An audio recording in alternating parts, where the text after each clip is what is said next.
can find a way if you really believe, because that's all I had. I had belief, and I had amazing parents that supported me through everything.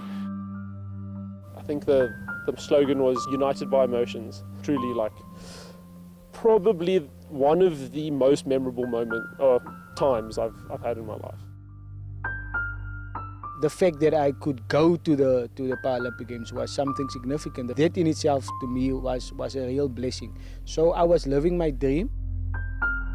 This week in our reflection series of Living My Dream Tokyo 2020, which was made possible by the National Lotteries Commission, we interviewed Clos, Christian Sadie and Dyan Buis, who reflect on their experiences, challenges and personal stories from the 2020 Tokyo Games.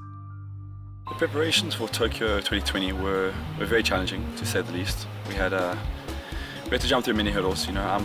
For people that know me, I hate to make excuses. A lot of my supporters around the world know that. But there were a lot of reasons why things didn't go according to plan. Just kicking it off, back in March of 2020, we were in fantastic shape, ready to go ahead with the Olympic Games, and I got a call saying Turkey's getting in lockdown. I'm in Istanbul. You have to take this flight out. It was a Wednesday night. I think it was the 10th or 11th of March. Flew straight out there, and from that day, we didn't have any training until May, June, because obviously we're coming into a heavy lockdown in South Africa. So 2020 was a bit of a write-off year. Managed to get out and go compete internationally at the end of 2020. Actually did pretty good.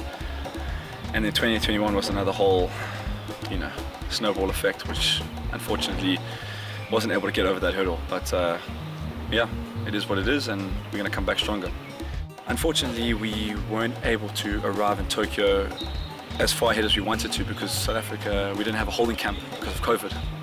So some of the other countries went to, some other countries just outside, Philippines, China, wherever, for a holding camp so they could get time zone equated. But for us, because we're from South Africa, we were blacklisted, we couldn't exactly travel. We were only allowed to arrive in 5 days before. So we arrived in 5 days before. I think everyone was pretty excited to be there, so that didn't make any difference really from my point of view. But it was a challenge from the get-go, I think, for all of the South Africans.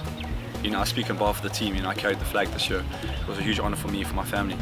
And if I may say so, of course, Bianca and Tatiana were the stars, rightfully so, especially Tatiana.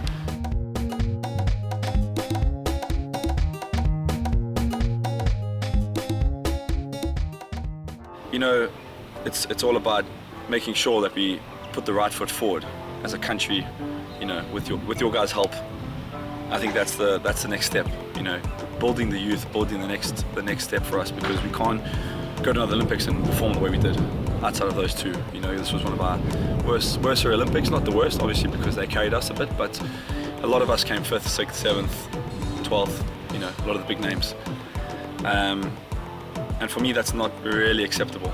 So I'm gonna repeat that. I'm gonna redeem myself in Paris, and just keep, like I was saying, taking the right steps forward. But we need help. We need people to support us. We need the country behind us. The thing is, after the Olympics, right? Even before the Olympics, I've had some trauma this last year. I didn't feel much emotion. So even in the Olympic Games, I didn't feel anything. Walking out for Olympic final, it's terrible. It's a terrible feeling. You walk out there, you don't feel much. You don't feel nerves. You don't feel anything. After the race, of course, I was unbelievably disappointed, but I knew the year that I'd had. It's probably been the hardest year for me mentally, if I could say that. Before the Olympics, not after the Olympics. Before and after. So I'm looking to get myself right again, get myself mentally back to where I should be. And then I'll be living my dream again. What I'd give, the best advice I've ever given is to just never give up. To dream big, to as a youngster, I always believed that I could be what I am today. I saw that in my mind constantly. It was something that was living in here all the time. It was just what I wanted, right? Some people dream of being a doctor, being a father, having a family. I dreamt of being an Olympic champion, being an Olympian. Yes, was that installed in me from my parents? Maybe, a little bit. But I always believed it. You can find a way if you really believe.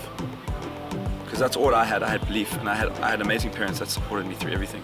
So without them, I wouldn't be anything, but I believed. It's going to be close. Phelps is hanging on. He's a winner. Does he touch? He doesn't. Clos touched because Phelps got it wrong on the line. It's unbelievable. This man wins. Chad Clos. Commonwealth Games is a huge moment for me.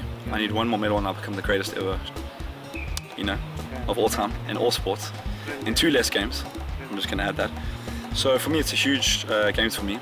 Not only is it in Birmingham, close to London, where I won my first gold medal at the Olympics. It's an opportunity to get myself back on track. And I just want to say a huge thank you to the Sports Trust, the Lotto. You guys have helped us a lot these last 12 months. Continued support is really what we need, especially for sports like swimming, which is a Cinderella sport. We rely heavily on outside sponsors, so yeah, we really appreciate that on behalf of all the swimmers and all the athletes. And yeah, we're gonna make you guys proud in a couple of months, that's for sure, and continuously make you guys proud because, like I said before, we're a winning team. Outside of everything, we've been through a lot, and with your help, we can get in new heights.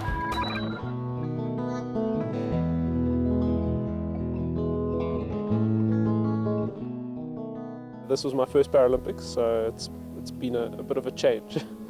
I think it was like an extremely important milestone. My coach and I, and also in my head when I started this, it was not just going to be just Paralympics, but Tokyo was like, it was so massive to me, especially because it's been, for me, 6 years now. Well, 5.5 years leading up to this, like that moment. And getting there and having to experience all the emotions and just experience like what you've been doing for 5 years to get to this point was just like, it was really awesome.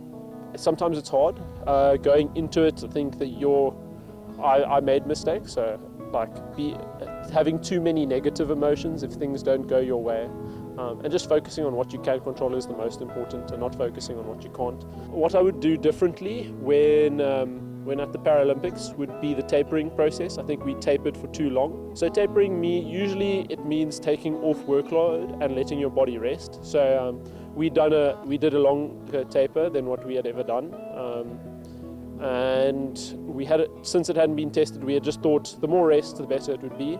Now we know previous tapers we had done, which was shorter, usually just a week of rest with lower mileage is what I would need. So that would probably be the only difference. Otherwise, I think the other thing is having the experience going into the next ones, just understanding you're not there just to experience everything then it's more like you're there to also to get a job done. So.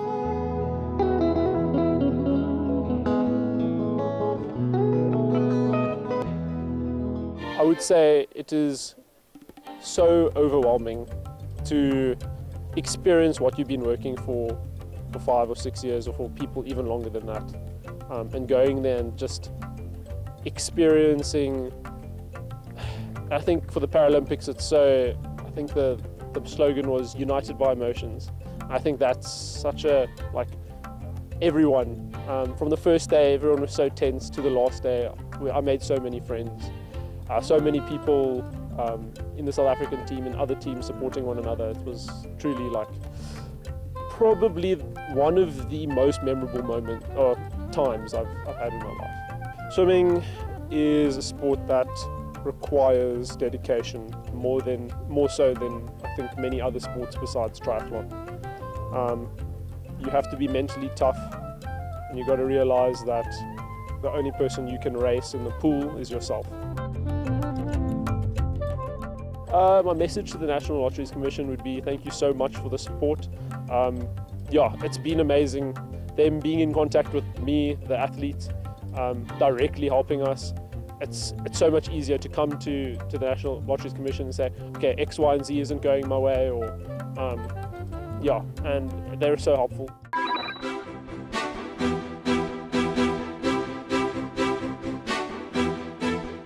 When we got into the village, the first 2 days was something different, having to give our saliva test every day.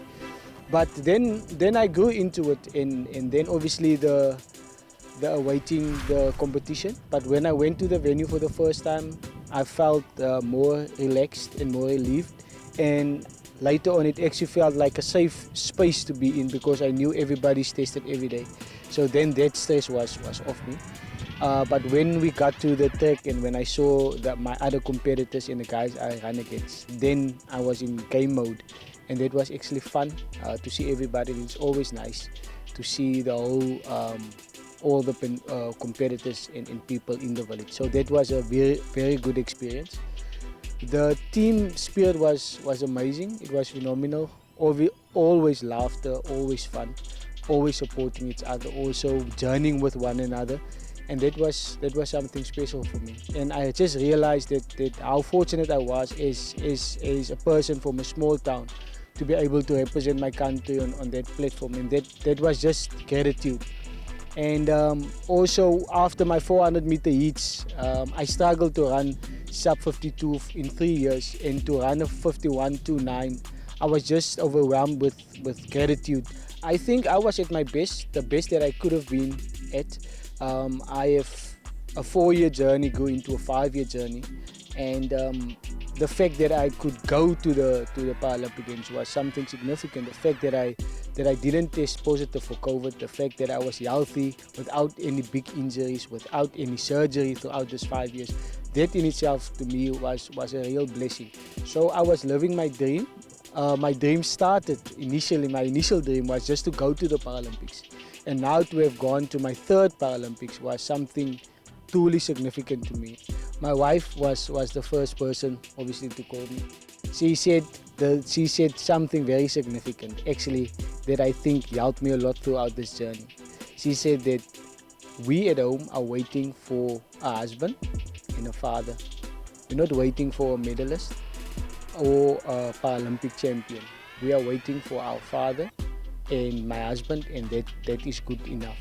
And I think there's so much in that she said that really encouraged me in that. And I know that my identity is not only in a medal, but my identity is in so much other things that I have in life. And I think that was one of the most beautiful things that someone could have said to me in that moment.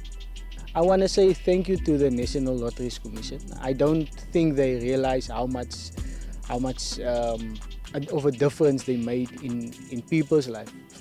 Specifically for me, I'm really thankful because I personally struggled financially before in this build-up, and that relief the last 6 months was truly amazing. So I'm really thankful for the National Lotteries Commission for the support that they've given the athletes this last 6 months. The Sports Trust acts as an implementation partner to their trustees, partners, and corporate donors, and were instrumental in delivering the Living My Dream campaign on behalf of the National Lotteries Commission.